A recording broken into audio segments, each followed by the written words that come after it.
everybody, it's Ms. Smith. So today we're going to talk about speed and velocity. So I know late last week I gave you just a brief little video to talk about the difference between speed and velocity. But I want to give you a little bit more in depth, more notes on it. So the things that I'm going to write down today, I'm actually going to do in my notebook. And so these are things that you would need to write down as well. These two concepts we will use throughout the rest of the year, really. So I need you to make sure that you understand these concepts before we kind of move on to acceleration. So please make sure that you pay attention to these videos because these are important concepts that we will use to build on later into more advanced concepts. So please make sure you're writing these down in your notes. And if you don't understand while you're watching this video, just pause it, find me on Google Chat, and ask me a question so you know that I'm always available to help you. So the first thing I'm going to do is we're going to talk about some definitions. And so there are quite a few definitions and a couple of formulas that I'm going to teach you today. So go ahead and get your notebook out. I'm going to go ahead and go into my notebook. I'm going to put my phones in. I'm going to open my notebook. So I'm going to go into physics here. Get my headphones untangled.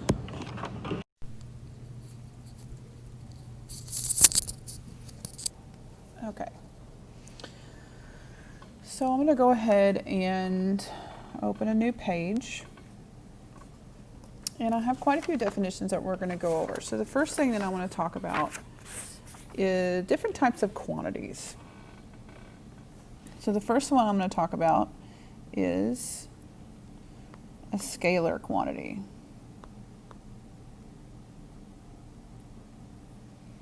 Oh, let's see if I can spell today.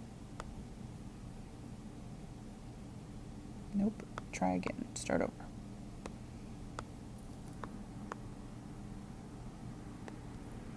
Okay. So a scalar quantity is a physical quantity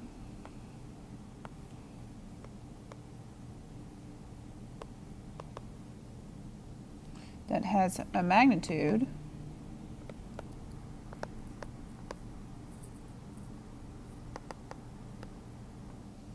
but no direction.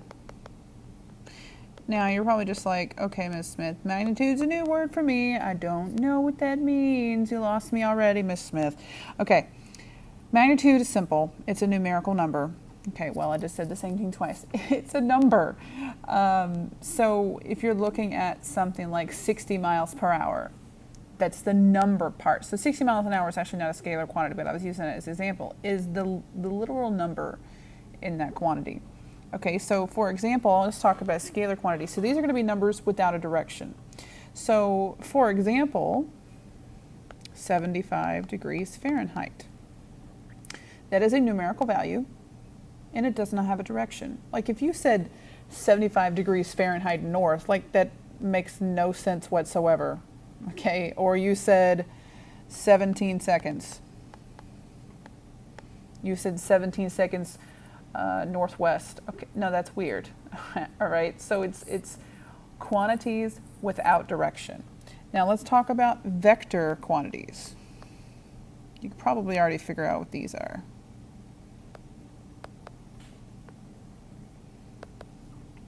It's a physical quantity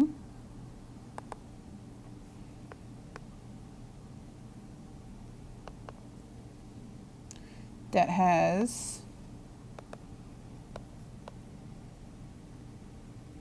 magnitude and direction. Now, if you guys go back and watch Despicable Me, the first one, there's a villain called Vector. And so he meets Gru for the first time. And when I do this in class, I always show that little clip because it helps you to remember the definition of a vector. So the first time that Vector meets Gru, he talks about how his name is Vector. He says a quantity with direction and magnitude. So it's just a funny little clip, but what it does is it helps you remember the definition for vector. It may be silly, but your brain remembers. So if you want to go watch that, there's a short little clip on YouTube. I'm sure you could probably find that pretty quickly. All right, so now that we've talked about scalar and vector, let me give you a couple examples of vector before we move on to something else. So we could say 60 miles per hour north. Like that makes sense. you could say that my house is 3 miles south of Coshada. I mean, it's not really, but I'm just saying. Okay, something like that. Like that's a direction. Now, does your direction always have to be north, south, east, and west? No, it does not. In physics, when you use a negative in physics, it doesn't actually mean that something is negative, okay? Negative in physics means direction. So if I was to say, we're talking about velocity here, negative 30 meters per second, that's technically a direction. Now, it's not specific about what the direction was, but a negative means opposite direction of the way it was going. So technically, you can have a negative in that mean direction. You don't have to always say north, south, east, and west, up a hill, down a hill, over the mountain, whatever it is. You can have a negative, and that still counts as direction. All right, so let's go on to the next page. A couple of more definitions. Let's talk about displacement.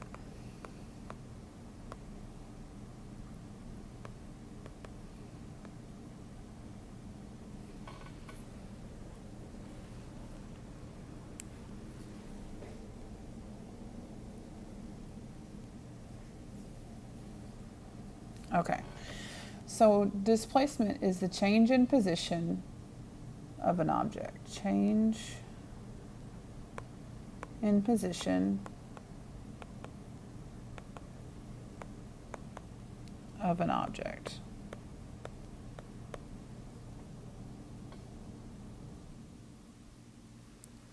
Okay, so this one is going to have a direction. Now I'm going to talk about one in just a second that does not have a direction. So technically I probably should have done the other one first, but I just want you to know that this is labeled, this one has a direction. The other one I'm going to talk about does not. So displacement has a direction, so it's a change in position over time. So there's actually a formula that goes along with this. So it's change in x is equal to the final position, excuse me, this is supposed to be an f, minus the initial position. So in physics, just real quick, x means position. That's always what x means. So delta, this triangle here, that means change. All right, so the change in position is what this says. So x of f is final position, and x of I is initial position. Now, the changes, it varies on what people call it. Sometimes they label it as N and H or something, like it's ridiculous, okay? But this is the easiest way. This is what I prefer because it's easy to understand instead of this random letter nonsense. But, you know, depending on if you're watching a YouTube video or, you know, you take physics in college with a different professor, they may call it something a little bit different, but essentially it works the same. Change in position is final position minus initial position. All right, so let's talk about the other type, which is distance. Now, distance does not have a direction. So distance is defined as the amount of space between two objects.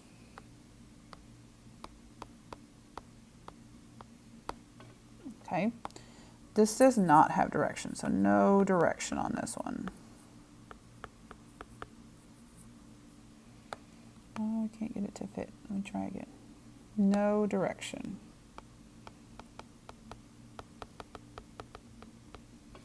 Okay. Now, this one doesn't necessarily have a formula for this one. The formula for displacement is important. That x is going to come back here in a little bit. But I do want to go ahead and give you just kind of an example. So I'm going to move this up a little bit. I'm going to draw point A and, oh, I don't need the line yet. I'm getting ahead of myself. And point B. Now, let's say that point A is the high school in Coshada. Okay, and point B is the movie theater in South Shreveport. Nope, I can't spell today. I tried to spell theater the fancy way. I'm just going to say the movies. So now, the actual path to get from the high school to the movie theater, you've got to go all through these roads and make all sorts of crazy turns to get there. So that distance, that is distance. That is your distance. Now, you may hear me refer to distance as, not your speedometer, what's it called? Your odometer. So basically, how many miles in your car did you travel? Is total distance traveled.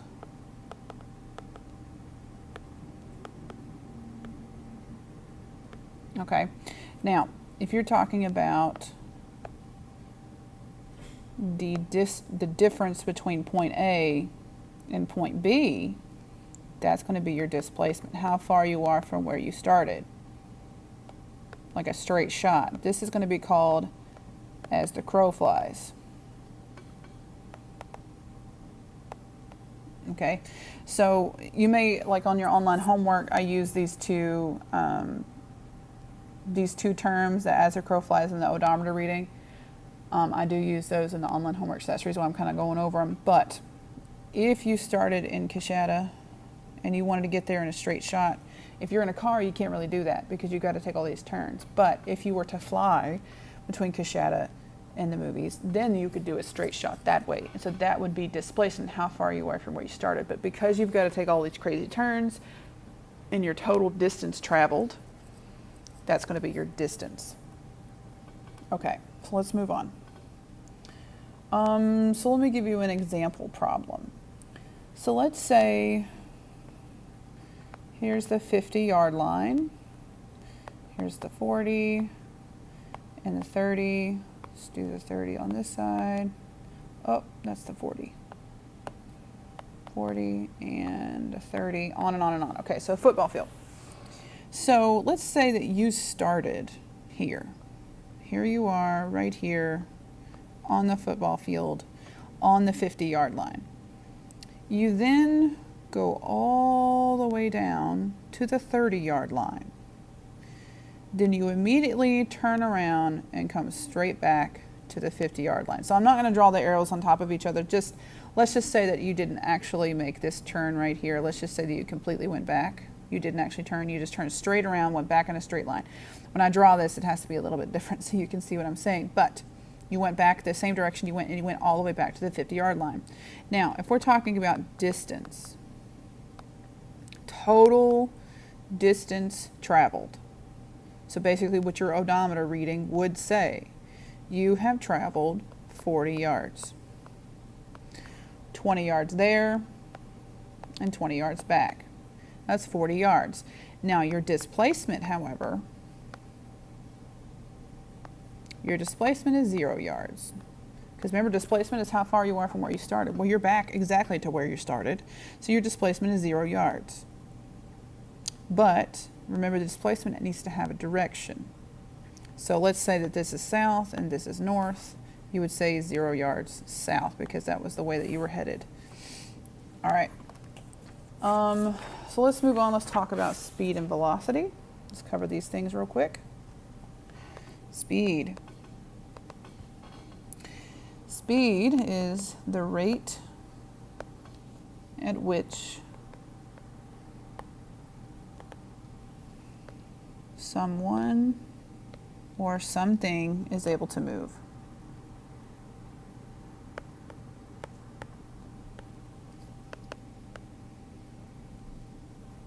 Here's your definition. Speed is equal to distance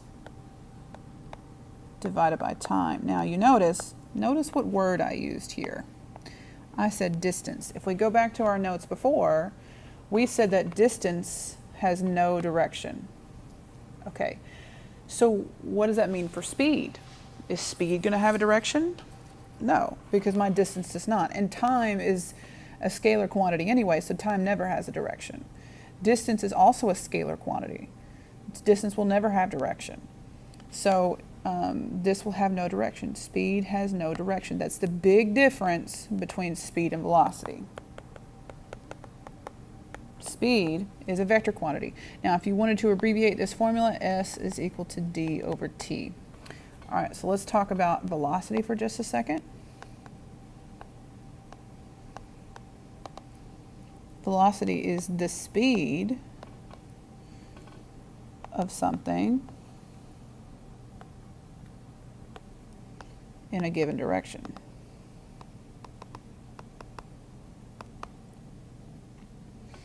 All right, so this time it even uses the word direction in there. Direction. Okay, here's the formula. So velocity, velocity is equal to displacement divided by your time interval. Okay, so you're like, wait a minute, Ms. Smith, what do you mean time interval? You haven't told me that. Basically, how long does it take you to travel that distance? Okay, so it would say you traveled 55 meters north in 16 seconds, something like that, okay? So it's going to be how long, the time interval is going to be how long it took you to do whatever displacement's there. Now, another way to abbreviate this formula will be V is equal to delta X divided by delta T. Remember, delta means change. That triangle means change. So let's go back and look at displacement just for a second. Remember me talking about this delta X here? Delta X stands for displacement. Here it is again, same delta X, displacement. Okay, a lot of that kind of stuff happens in physics all the time. We take a little bit of knowledge and we build upon it. Okay, you've got to get used to that kind of thinking. All right, so now I have a bit of a challenge question. So velocity, let me not write in laser pointer, hold on.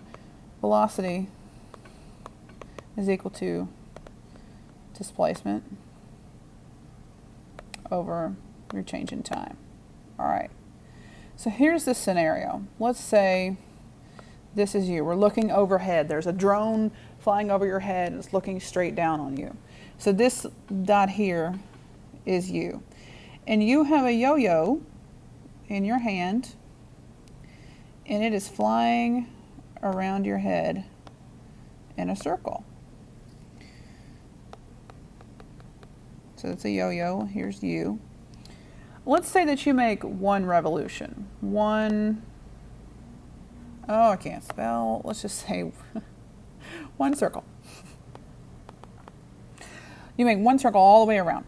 Okay, so your displacement, because if you went all the way around and you came back to where you started, your displacement is 0. Your displacement is equal to 0. So here's the question. If my displacement is 0, then do I still have a velocity? If this is 0, displacement is 0, logically it would say then I don't have a velocity. That's not correct. You do have a velocity, okay?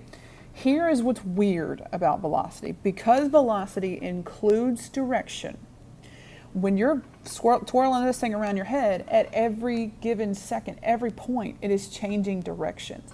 Even though your displacement is 0, your direction is constantly changing, which means, by definition, you have velocity. So, change in direction equals velocity. Okay, so you don't always have to have a displacement other than 0. This is important. When we talk about acceleration tomorrow, you need to remember this. This is important because you're going to have some challenge questions. You do have a quiz on acceleration on Thursday. I need you to be ready for it. And this point right here is one of the big ones that trips everybody up. So tomorrow we're going to talk about acceleration. I will talk about a situation just like this. You will be ready for your quiz on Thursday. All right, everybody, have a great day and make sure that you are completing all of your assignments on time.